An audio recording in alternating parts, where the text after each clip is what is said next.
Hey guys, what's going on? My name is Tylearn, and today we're going to be continuing What If Bardock Fled to NAMEK with its third installment, and the next part will be the final part. Now, for today's video, there will be no light goal, as I just decided, you know what, why not just vibe and chill, just finish off this part without waiting for a light goal or anything. Be patient. I just want to get this series over with so we can move on to different series. However, I will say that this series is definitely not in a rush to be finished, as I'm taking my time and I'm having a blast just writing these parts and making these videos for you guys. So let me know down below if you guys are excited for part 4. And be sure to subscribe if you are new to the channel or just a Dragon Ball fan, along with hitting the bell icon, that way you are notified and updated when I upload. Now, with all that out of the way, ladies and gentlemen, let's just dive into this video and cover part 3.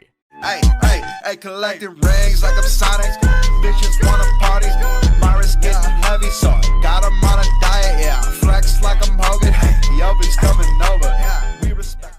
We start right where we left off, with Gine seeing Bardock and Kakarot. Bardock and Gine run up to each other, happy to see each other once again, and it's nice considering back in part 1, Gine promised they would see each other once again. Kakarot, seeing his mother, has no words but has a feeling to hug her, and so the three would talk about what they've gone through and settle down by the Sun family. Gine and Bardock would live together right next to Goku and Chi-Chi, and the three would have bonded and slowly became a family once again. Gine even got to interact with his wife, who she very much likes, and even his grandkids such as Gohan and eventually even Goten. Now, over the 7 years, Goku and Bardock would mainly train along with Goten. Even Nail, from time to time whenever he's not being the guardian of Earth, would train with the Z fighters, specifically Bardock, Goku, and Goten. Now, as for Gohan, Gohan never goes Super Saiyan 2 or is even put in a position where he has to balance, let alone fight. So he just isn't that strong in comparison, but he isn't the weakest guy on the team, and he still goes to school and all that Videl stuff happens. Now, I did mention Goten earlier, who would have come out a lot more powerful than his canonical self, even surpassing Trunks by the end of the time skip thanks to the likes of Bardock and Goku going crazy during training. Speaking of those two, they would have more than likely ascended past Super Saiyan Mastered and go into Super Saiyan 2, and eventually managed to control that power. As for Vegeta, well, he and Goku more than likely would have fought during the time skip and settled their score, leading into Vegeta admitting Goku is stronger, but would not slack and would manage to achieve Super Saiyan 2 himself.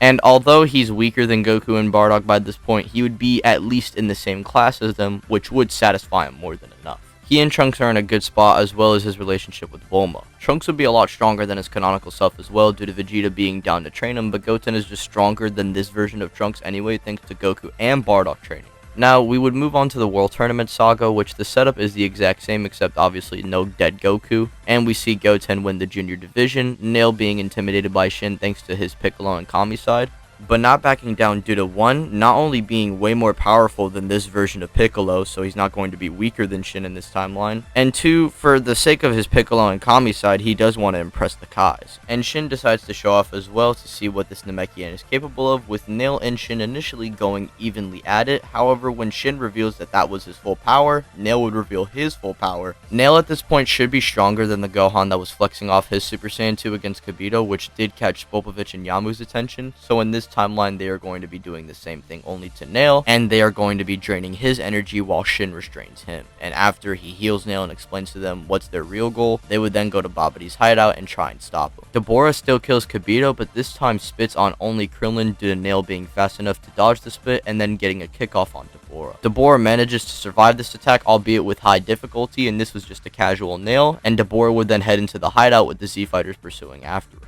Now, I really don't see Gohan being needed here, but rather we would have Goku, Vegeta, Nail, and Bardock and Shin ready to try and take on Babidi and his goons, but we have more than 3 people, so we're going to have to try and decide. Goku and Bardock would rock, paper, scissors for the last spot, leading into Bardock actually winning, and Goku's going to sit this one out. And so the team is settled. Bardock, Vegeta, and Nail would then be the ones to go and stop Babidi and his goons, leading into Vegeta bodying Pui Pui, Yakon being overwhelmed by the likes of Bardock, and Nail would fight the likes of Deborah, who would be mainly using his hacks to stall throughout most of the fight. However, Nail would be even stronger than the likes of adult Gohan, whose power can even get through these hacks and make them kind of relative with each other, and so Nail is just going to be overwhelming Deborah and taking him out.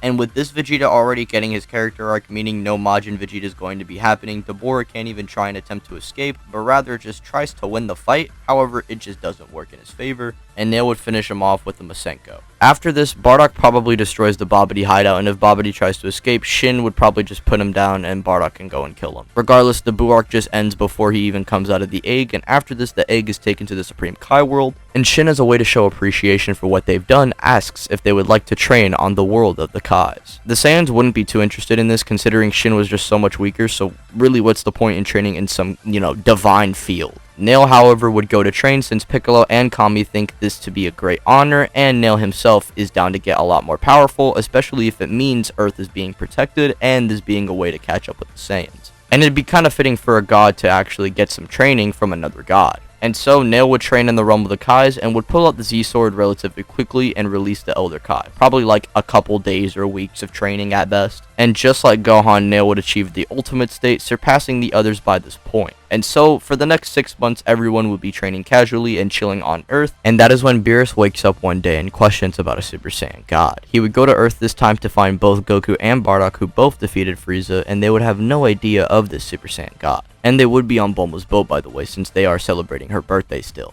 Also, Bardock is a lot more cautious when talking to Beerus because he knows who Beerus is. Goku would want to fight him, which Bardock tries to stop, but Beerus insists and even tells Bardock to step in as well. Bardock wouldn't step in initially, however, when Goku gets body slammed in his Super Saiyan 2 state, his father instincts kick in, allowing him to go into Super Saiyan 2 and try and 2v1 Beerus. However, Beerus just deals with him with relative ease, leading into him then taking on the other Saiyans, and then eventually all the Z fighters on the boat. Now, the only person who actually tags him and impresses Beerus just a little bit is Ultimate Nail, who manages to surprise Beerus by suppressing himself and powering up at the last second, allowing him to actually tag Beerus. However, even then, this results in Nail just getting slammed into the water in seconds. However, Beerus will commend and respect Nail for actually being the only Z fighter to tag him. Bulma and Gine would be the ones to try and talk to Beerus, saying that he's just ruining their whole party, and they would both give him a smack. However, this allows Vegeta and Bardock to get Ray Jammed, allowing them to do a final Kamehameha, which in hindsight does nothing to the God of Destruction, who would flick Vegeta away and grab Bardock by his tail, questioning why does he have such a useless accessory still, as he would then drop him into the water. Now, Videl could still reveal she's pregnant, but they don't need Pan in this case due to the extra Saiyans. We have Goku, Gohan, Vegeta, Bardock, Goten, Trunks, and Gine, so Pan isn't required, but she could still reveal she's pregnant. Goku goes God and combats Beerus just like in canon, and Beerus would spare Earth, allowing Goku and Vegeta to then, months later, go on to train with Beerus, while Bardock and mainly Nail would be trying to figure out what would be the next step. Reason why is because they believe Goku and Vegeta can't get too ahead of them, and Beerus is a threat that they have to be ready for eventually, because he might just say screw it and destroy the planet. That's when Bardock remembers about what Beerus said to him earlier about his useless accessory, and maybe adding in the Ozaru on top of his Super Saiyan form could work out, but the form is just really distracting. Oh well, they'll figure it out in the meantime, and this leads into Bardock trying to basically stack the Ozaru on top of his other forms, due to this being the next step of power he can really achieve on his own. He doesn't want help from the gods, he doesn't want an easy ticket to power with the ultimate boost, he wants to achieve his path to power on his own. And so, this would lead into him and Nail deciding to go to the time chamber for 5 years. You guys already know where I'm going with this, I mean, you saw the thumbnail. This would lead into Bardock trying to stack Super Saiyan on top of Great Ape, which Nail just sensing would be impressed. However, Bardock isn't able to control this just yet, but over the course of his training with Nail during the time chamber, he would be able to control it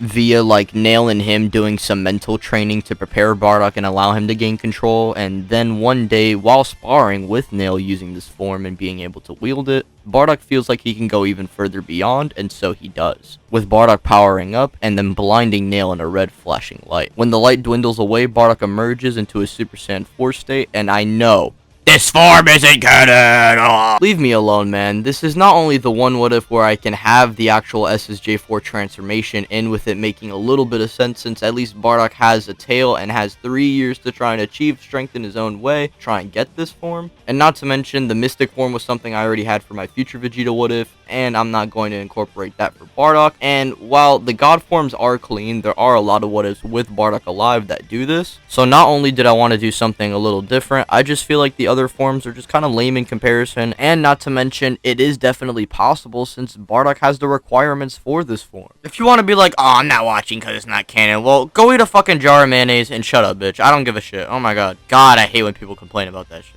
Let me do what I want!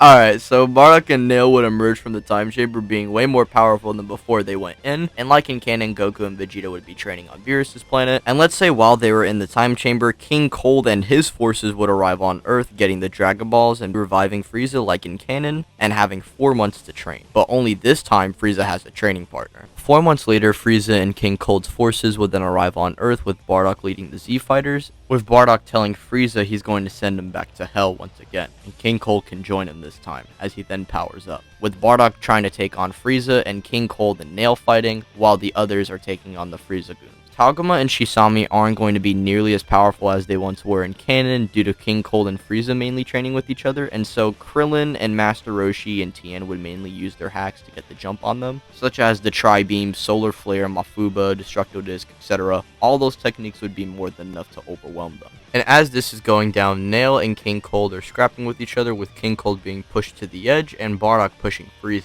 This forces both father and son to transform, with Frieza going into his golden form, and King Cold going through a different type of transformation. It is the equivalent of a golden form, but it's not golden exactly. You see, instead of coloring Cold doo-doo butter and saying that's his golden form, I've decided to actually take an idea my buddy Lytro suggested me, and basically just have Cold's final form be Cooler's but slightly pink, since, you know, Cold kind of looks like Cooler in terms of color anyway, so you just gotta make it a little lighter, and that's what I'm doing. With this transformation, Bardock's Super Saiyan 2 and even his Golden Great Ape form isn't enough, and so he would break his limits just like how he did with Nail in the Time Chamber and emerge into the Super Saiyan 4 state. And as for Nail, Nail doesn't really have anything except for just tapping more into his power, which isn't going to be enough to defeat King Cold, especially since he can't even stall against Cold just like how Bardock could against Frieza, because this form, unlike Golden, is mastered. This form doesn't have a stamina problem either, so King Cold is just going to be kind of bodying Nail, whereas with Bardock, he's going to be stalling against Golden Frieza. His Super Saiyan 4 form is nowhere near Golden Frieza's power, however, he is able to stall long enough for Goku and Vegeta to arrive, where this would then lead into Goku facing off against Frieza with Bardock, whereas Vegeta faces off against Cold, with Nail just kind of, you know, half dead on the side. Remember, Golden Frieza is above Goku and Vegeta in terms of power, it's just the stamina problem that he was having. However, King Cold wouldn't have this problem, meaning he would be dominating in his fight against Vegeta, whereas with Goku he would inevitably take down Frieza, thanks to the previous fight that Frieza had with Bardock that consumed a lot of his energy. Now as for King Cold, he would be dominating in his fight against Vegeta, with Vegeta getting overwhelmed and leading into Goku and Vegeta and Bardock deciding to work together. And so Vegeta and Goku prepared their full power by charging up their special techniques, with Bardock being the main one distracting King Cold. This is an homage to back in the Frieza arc, where Bardock was stalling for Goku originally to try and get the Spirit Bomb off, but this time obviously under different circumstances. Bardock would be fighting to the end, so much as to even reverting back into base form and still continuing to fight, which would force even Nail to jump in and stall along with Bardock. As King Cold is about to finish them both off, Master Roshi would use a Mafuba, which obviously doesn't work due to the power gap. However, it wasn't to actually overpower King Cold, it was to keep him off balance, allowing them to get Nail and Bardock out of there, and Goku and Vegeta just got done charging up. Both of them would launch their full power, with Vegeta launching a Final Flash and Goku launching a Kamehameha simultaneously. They would push back King Cold, however he would have recovered from the Solar Flare by that time and would have been outputting power, allowing them to basically just clash with each other. However, seeing King Cold resisting, Bardock uses the last remains of his energy to then shoot a Riot Javelin at his back, which does distract King Cold, allowing Goku and Vegeta to push further and atomize the Emperor's father. Both Frieza and Cold are defeated, and the next part will be covering not only the Universe 6 arc, but the rest of Dragon Ball Super. Okay, ladies and gentlemen, with that being said, I'm going to be wrapping things up for this What If, and if you did enjoy the video, be sure to leave a like, subscribe if you are new to the channel, and hit the bell icon, that way you are notified and updated when I upload, and be sure to go and check out the playlist where this What If is, put at, so you guys can go and check out the other parts, and be sure to go and check out my other Dragon Ball What Ifs. Also, yes, part 4 is in the works, it's going to be dropped, and then soon after, like a week or two after that, I'm going to be dropping the movie, so get ready for that, everybody. Hope you guys do enjoy the video, and peace.